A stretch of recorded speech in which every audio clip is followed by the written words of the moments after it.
Yeah, this is Don Cherry, and this is our very, very, very, very first Don Cherry's Grapevine podcast. And I'm sitting here with my son Tim, who's been through the wars with me. He was on the bench when a lot of things happened, and he's from Boston. I'll tell you a funny story.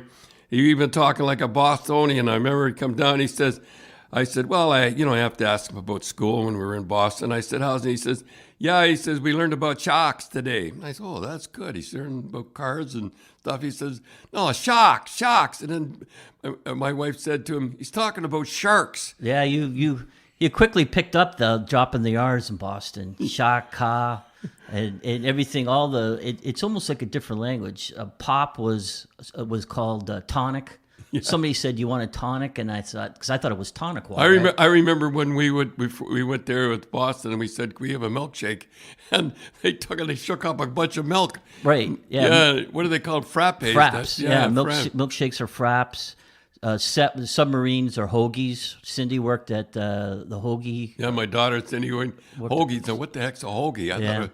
And submarine, they have a different language down there. Southie Boston. Yeah. And I remember Johnny Caniff. He was from.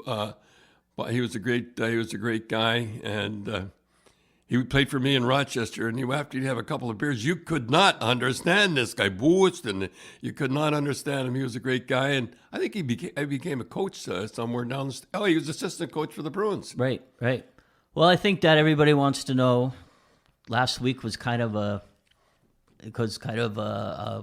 maelstrom, so everybody wants to know kind of your version, a long version of what happened. Well, he heard Ron's version. I'm not. He's still a friend. I'm still a little disappointed, but I won't go any farther than that. No, what happened was evidently I said something, and everybody knows what I said, and I offered to explain, and I guess not an apology, but I was going to smooth it over, and they made conditions that made it impossible for to do it. I just couldn't do it. And I guess I bit the belt, and that's, you bite the bullet. I don't know what else to say.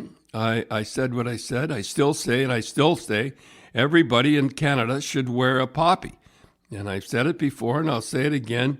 Young men died over there for our way of life, and we do our way of life, and we love and the milk and honey. Yes, I use the word milk and honey, because that's what we have. We have the best country in the world.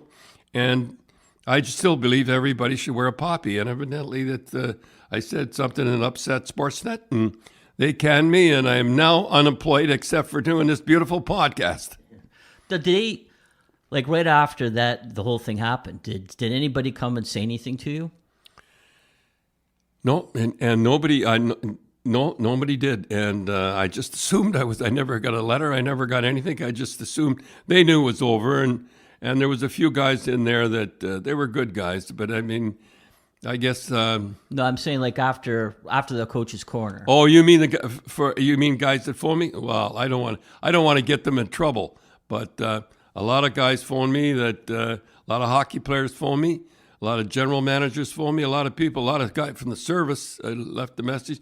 Guys were dropping in the door. What really made me feel good, I'd be truckers that would stop, say, Grapes, we're with you, and give me the thumbs up. The firemen went by out the outside, beeped their horn, turned around, beeped their horn again. The service, the way I feel about it, the policemen are with me, the servicemen are with me, my armed forces are with me, and the firemen are with me. They're pretty good guys to be having your corner. Yeah. And it was nice to see Max. Max Tommy. I mean, I've known him, and you and him. You went to the game, and I'll tell you a funny story. I give tickets to a mechanic, and he's got a son who is about the same age as you guys, went about 8 years old, and he sat, and Max was playing for the Montreal Canadiens, and he said to his son, Max Tommy sat in that seat that you're sitting in, said he was going to play in the National Hockey, and there he is. So. Max, and it's a funny thing in that coach's corner. I remember my last coach's corner. I did something for two young boys from Nova Scotia, Newfoundland. One was 15, 17, they died. I did something for Max with his book and the stick and with diabetes. And then I did something for the Brampton Battalion. Nothing was mentioned about that. Nothing. Just two little words just seemed to set everybody off. But hey, that's the way life is. I lived in a vicious world, and I lasted 38 years.